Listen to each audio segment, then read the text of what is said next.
Facebook et les médias, c'est une relation compliquée. Pour mieux la comprendre, le Tube s'est rendu en Slovaquie. Petit pays de 5 millions d'habitants où la moitié de la population se connecte tous les jours sur la plateforme sociale. En octobre dernier, l'article d'un journaliste slovaque a produit un séisme dont les secousses se sont fait ressentir dans le monde entier. Son auteur nous reçoit dans la rédaction de son journal. Bonjour, enchanté. Bonjour, je suis Jawar. Je m'appelle Philippe. Venez. Donc c'est votre rédaction? Oui, c'est notre rédaction. Denik N, c'est un quotidien vendu à 3000 exemplaires par jour et qui compte 110 000 abonnés sur Facebook. Philippe Strouaric est en charge du numérique au sein du journal. Il n'est pas prêt d'oublier la date du 19 octobre. Du jour au lendemain, l'audience de notre page sur Facebook a chuté de 50%. Les interactions, les likes, les commentaires et les partages ont aussi baissé de moitié. Et pas seulement pour nous, mais pour tous les sites d'information du pays. Sans rien dire à personne, Facebook a mené une expérimentation dans 6 pays, dont la Slovaquie. L'objectif, tester un double fil d'actualité, séparant les posts d'amis d'un côté et les publications des éditeurs de l'autre. Pour le journal Denik N, cela s'est traduit par une baisse drastique de l'audience. Si Philippe n'avait pas lancé l'alerte dans un média anglophone, le réseau social n'aurait jamais confirmé l'existence de ce test. Facebook aurait pu nous prévenir avant. Ça n'est pas correct de ne pas avoir répondu à nos questions et ça n'est pas bien pour les petits médias. Pour nous, cette expérimentation est dangereuse et Facebook sait pertinemment pourquoi ils l'ont menée en Slovaquie, au Guatemala ou en Bolivie. Ce sont de petits pays avec de petits marchés publicitaires. Ce test a révélé au grand jour la dépendance des médias à Facebook, un acteur devenu incontournable qui dicte désormais ses règles. Comment le réseau social a bousculé la presse? Quelles sont ses méthodes? Le Tube a enquêté sur Facebook, un dealer d'audience qui a rendu la presse accro.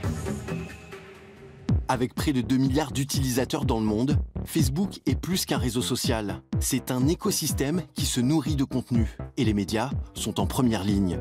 Vous l'avez sans doute remarqué ces derniers mois, on trouve de plus en plus de vidéos sur les fils d'actualité. À Bruxelles, nous avons rendez-vous avec Nicolas Becquet, auteur d'une enquête sur Facebook. Bonjour. Bonjour. Jawar, enchanté. Nicolas.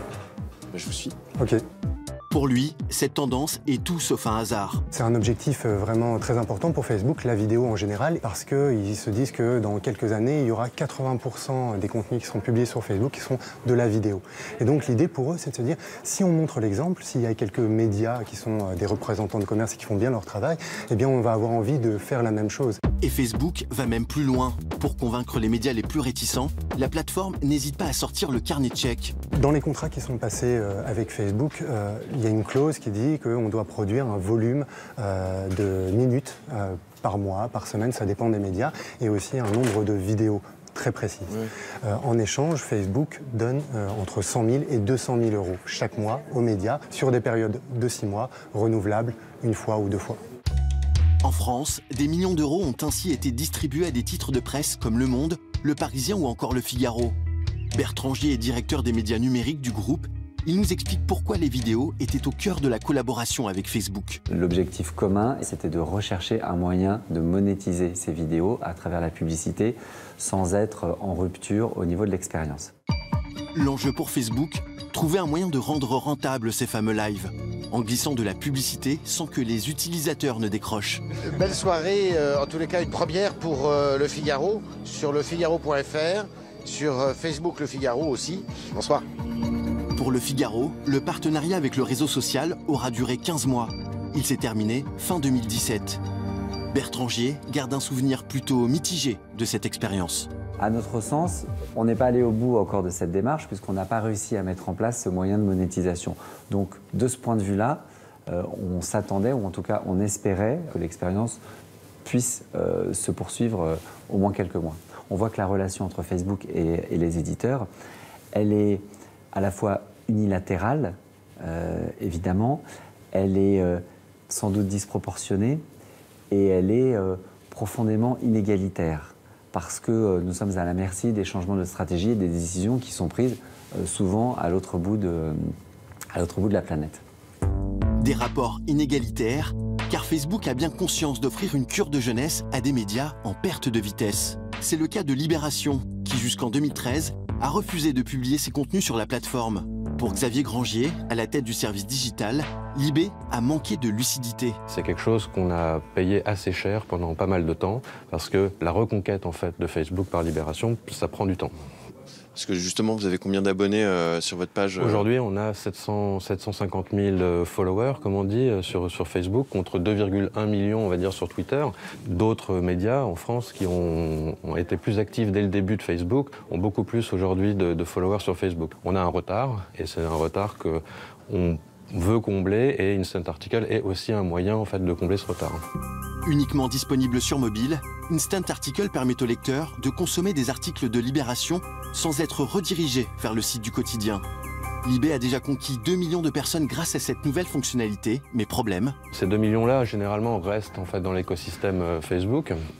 Facebook met pas mal de modules de circulation, donc consomme d'autres articles Libération. Mais effectivement, ces internautes restent dans l'écosystème Facebook, ce qui potentiellement crée un peu de polémique sur un système fermé, on va dire. Résultat, Libération doit partager ses revenus publicitaires avec la plateforme à hauteur de 30%. Le prix à payer pour capter une nouvelle audience. Un système qui profite clairement à Facebook, comme nous l'explique Nicolas Madeleine, journaliste média aux Échos.